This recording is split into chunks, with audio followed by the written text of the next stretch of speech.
Youth in Silicon Valley and across the world have mobilized to educate the public and enact laws to combat climate change by speaking at city council meetings and advocating for impactful state policy. As young people, our voice is powerful. When we speak, elected officials listen. The movement of climate change isn't something new either. After the establishment of the very first Earth Day in the 1970s, the movement grew throughout the 90s with the UN's launch at the IPCC, and large-scale demonstrations became prominent throughout the turn of the century and onward.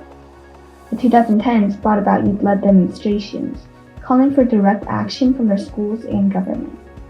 As the decade came to a close, nearly half the UK's universities committed to divestment from fossil fuels, and many other companies followed suit.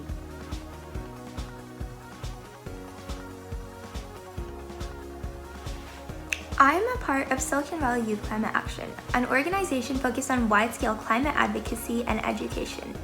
We speak at city council meetings and advocate for environmentally friendly and sustainable policies. We build relationships with city council members, staff, and get engaged with local government. We get to network with different advocacy groups in our communities, attend and organize workshops, and learn from adults who pass on their experience and skills. And of course, we participate in public outreach, like educating our communities and schools. We're a completely youth-led organization, and with the guidance of experienced mentors, develop strategies to affect long-lasting change. Let me show you what my team has accomplished in fighting for climate change. As you can see, youth-led advocacy has a major impact in Silicon Valley cities.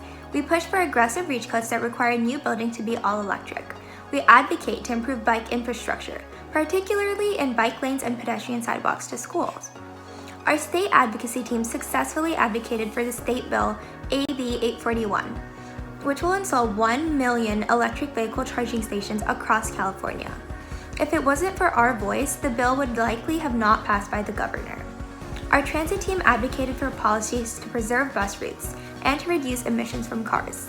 The climate candidate forums, hosted by our city teams such as Sunnyvale, Santa Clara, San Jose, Cupertino, and more, educated ordinary citizens on legislative solutions to global warming and effective policy making to combat our climate crisis. Our elected officials care about what we have to say, and we as young people can make an extraordinary impact. Bruh, that was a lot of information. It's the knowledge for me. But I don't have any experience. Where should I start? An expert on climate youth advocacy can explain how advocacy works and where to start. Hello, my name is Dashel Leeds. I'm the Conservation Assistant for the Sierra Club Loma Prieta chapter. So I am a professional environmental advocate, and I'm here to give you some quick tips about ways you can get started in local advocacy. So what I wish I knew before I started as an advocate, and when I was going through school, I really wish someone had sat down and told me this, that first, you have way more power than you realize. You know, as a student, I always thought, oh, I'm biding my time, I'm waiting till I get qualified in something, then I can change the world. That's great, get qualified, go to school, but you can also change the world right now. And you actually have, as young people, a tremendous amount of political power. So I hope you all harness that. You don't need to be an expert to be an effective advocate. It's certainly good to read research, consult what the experts are saying, and let that guide your advocacy, but you yourself don't need to be a PhD to be able to influence city policy. Don't be afraid to ask for help. There's a lot of advocates out there, and I think you'll be surprised as if you run into advocates, how eager people will be to help you, especially as young people. People want to educate you, they'll want to guide you, and help you be the best advocate possible. So if you have questions, just look around and ask folks in the space around you. Don't be afraid of failure.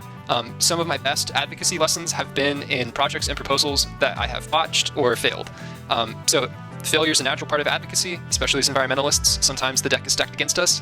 So don't be discouraged if you have a setback. And lastly, and I think this is probably the most important of the little tips here, is to show up. No matter what you do, whether or not you decide to be an advocate, whether or not you decide to be a frontline activist, if you decide to be a climate expert, time is limited and each day we have is precious. So in whatever way you feel most comfortable using the skills you have, I hope you show up to protect the environment and to fight against climate change. So I'm going to cover one really short topic here for this presentation, which is maybe a fun way to get started in local government advocacy, which is delivering your first public comment. So we'll get into the details of this slide a little later. I'm actually going to hop into and I'm going to take you all to this webpage here. I got here by just Googling City of Cupertino, City Council agendas, and after a couple clicks, I'm here. Every city or town will have an online list of their public meetings. I picked Cupertino randomly. It shows the dates, the times of the meetings, and most importantly, there's hyperlinks here to the details of the meeting. What you want to look for is the word agenda here, and click on that. And when you do, you'll get to a document that looks like this. This is the March 16th agenda of Cupertino City Council, so it's a previous meeting. Let's scroll down here a little bit. And here we go. Right here is the Zoom link. I can actually click on this, and if it were the day and time of the City Council meeting, I would be able to join as a participant. And that's how you give your public comment these days, via Zoom. Let's keep scrolling down. Okay, here's where the agenda actually starts. So earlier on in the meeting, there was a special meeting. The regular meeting begins. Pledge of Allegiance, roll call. There's a ceremonial item. Here we go. Here's what I'm looking for. This item here, oral communications. Pretty much every public meeting will have an item like this towards the beginning of their agenda. Sometimes it's called oral communications, sometimes it's called verbal communications, sometimes it's called public comment, but they all do the same thing, which is, this is a space for members of the public to voice their opinion on any item that is not covered in the meeting agenda. What this means is you have a ton of freedom to talk about almost anything. And it also means that it doesn't matter what the meeting's about. You can come in and talk about what is important to you. So I would recommend going to a city council meeting, waiting for this agenda item to come up towards the beginning of the agenda, and giving a public comment about an environmental issue you care about. So let's hop back to the presentation here. So when you're giving a public comment, what do you want to think about? I think about a few things. One is you want to be clear and concise in your public comment. Are your listeners going to be able to understand what you want within your first few sentences of your public comment? I think that's really important, is opening with your ask. If you can, be specific. So if you have an idea for how your city can protect the environment or improve climate action, tell them that idea. The more specific you are, the better. Although to be honest, it absolutely does not hurt if you just want to be vague and you want to say, hey, the environment is important to me. I hope you protect it. I hope you fight against climate change. That is a totally fine public comment as well. The next one is to be relevant. So let's say you're scrolling through that agenda and oh my gosh, there's an actual agenda item about climate change on today's agenda, let's say. Well, it might be really good for you to read through that item and tailor your comment to maybe either critique or support what's in the agenda based on what they have. And the last thing I keep in mind is personality and emotion. If you have an anecdote, a story from your life, something compelling or funny or personal that can really liven up your public comment and capture people's attention. So how much time do you have? What does it actually mean to deliver a public comment? You usually have 3 minutes to speak. If there's a bunch of different commenters, sometimes that'll get reduced down to 2 minutes. And I've given hundreds of public comments and I still get nervous, and that's totally okay. And one of my mentors told me something that I want to impart onto you, which is when you're nervous, if you're clearly nervous or stumbling over your words or hesitating, the council members will notice that, and it's actually a good thing. It shows that you're overcoming something to be in this meeting and to speak.